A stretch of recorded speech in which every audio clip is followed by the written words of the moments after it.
কাস্টমাররা কীভাবে চালাকি করে তোমার আইডিটা এক মুহূর্তের মধ্যে বন্ধ করে দিতে পারে, ঠিক আছে। আর এটা অতিরিক্ত এখন ট্রেন্ডিং হয়ে গেছে, আর এটাই চলছে বেশিরভাগ। তাই এই বিষয়ে বাঁচতে হলে ভিডিওটা পুরো দেখতে হবে বন্ধুগণ, ঠিক আছে। ভিডিওটা অবশ্যই দেখবে। সমস্ত রাইডারকে আমি রিকোয়েস্ট করছি, রাইডার ভাইদের। বিষয়টা হচ্ছে এরকম ঘটনা অনেকের সঙ্গে ঘটেছে। যেমন ধরো তুমি একটা বুকিং নিলে ভোরের দিকে কিংবা রাত্রির দিকে, ঠিক আছে। 150 টাকার বুকিং, 16 কিলোমিটার রাস্তা।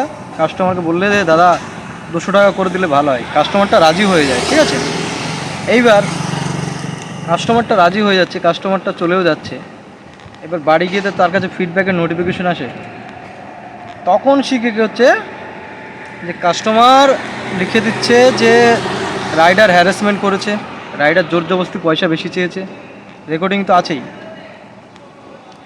আক্স ফর এক্সট্রা মানি, বেশি টাকা চেয়েছে, ঠিক আছে। এক্সট্রা মানি নিচ্ছে, আবার রিপোর্ট দিচ্ছে আমার সঙ্গে হ্যারাসমেন্ট করেছে, আমার সঙ্গে জোর করে টাকা নিয়েছে। এরকম মানে বৃত্তান্ত দিচ্ছে, অনেকে দিচ্ছে। এর কোম্পানি তো শালা শান্তির ছেলে, ওরা তো একদম শুয়োর। কোম্পানি তো রাইডারদের কখনোই ভালোবাসে না, রাইডারদের জন্য কখনোই কোম্পানি নেই। এনি টাইম সবসময় ওরা কোম্পানিরা কাস্টমারের কথা ভাবে। এবার কোম্পানি কী করছে, কাস্টমারকে রিফান্ডও দিচ্ছে, আবার কাস্টমারকে সরিও বলছে যে এটা ভবিষ্যতে হবে না। তার ফলে কি হচ্ছে, সেই আইডিটার উপরে অ্যাকশন নেওয়া হচ্ছে। মানে আইডিটাকে কীভাবে যে শর্ট করে বন্ধ করে দেওয়া হচ্ছে, এটা কিন্তু খুব চালাকি চলছে। আর এটা প্রতিনিয়ত কাস্টমাররা করতেই চলেছে, ঠিক আছে।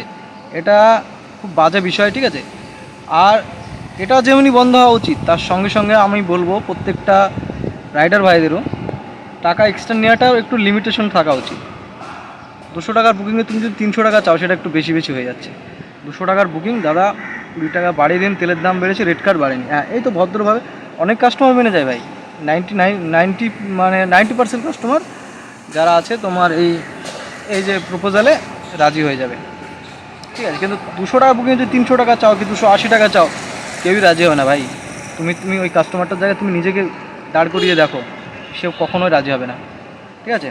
তো এরকমটাও বন্ধ হওয়া উচিত, ঠিক আছে। আর আমি এরকম দেখছি ভাই, যে সমস্ত কাস্টমার আমি যে প্রথমে বললাম এরকম করছো, প্লিজ আমি সবাইকে রিকোয়েস্ট করবো এইসব কাজ করো না, ঠিক আছে।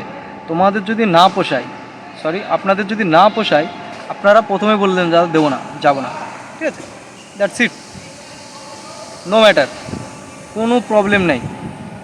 কিন্তু যদি আপনারা যাচ্ছেন অথচ তারপরে কি কোম্পানিকে রিপোর্ট মারছেন আইডিগুলো বন্ধ করে দিয়ে, মানে কী পাচ্ছেন আপনি? আপনার গন্তব্যে পৌঁছিয়ে যাবেন, আপনি গন্তব্যে পৌঁছানোর পরে আপনার টাইম মতন আপনি বাড়ি পৌঁছে যাবেন, আবার আপনি কমপ্লেনও করবেন, আপনার পোষাবে না, আপনি যাবেন না। আমি এটাই সবাইকে রিকোয়েস্ট করব, প্রত্যেকটা কাস্টমারকে, যে আপনার পোষাবে না, আপনি যাবেন না। রাইডার ভাইদেরও সেম বলবো, পোষাবে না, যাবে না, কিন্তু উল্টোপাল্টা রেট চাবে না, ঠিক আছে। মার্কেটটাকে পুরোপুরি এভাবে খারাপ করো না, বাঁচিয়ে রাখো, ঠিক আছে। কাস্টমারদের জন্য আমাদের সংসার চলছে বর্তমানে, আমাদের যেমন চুলো চলছে, তেমনি কাস্টমার আমরা না থাকলে কাস্টমারদেরও চলবে না। যখন ওই ট্যাক্সিগুলো, হলুদ ট্যাক্সিগুলো, নর্মাল ট্যাক্সিগুলো যখন 200 টাকার ভাড়া 500 টাকা চাবে, তখন তারাও টের পাবে আমরা যদি না থাকি।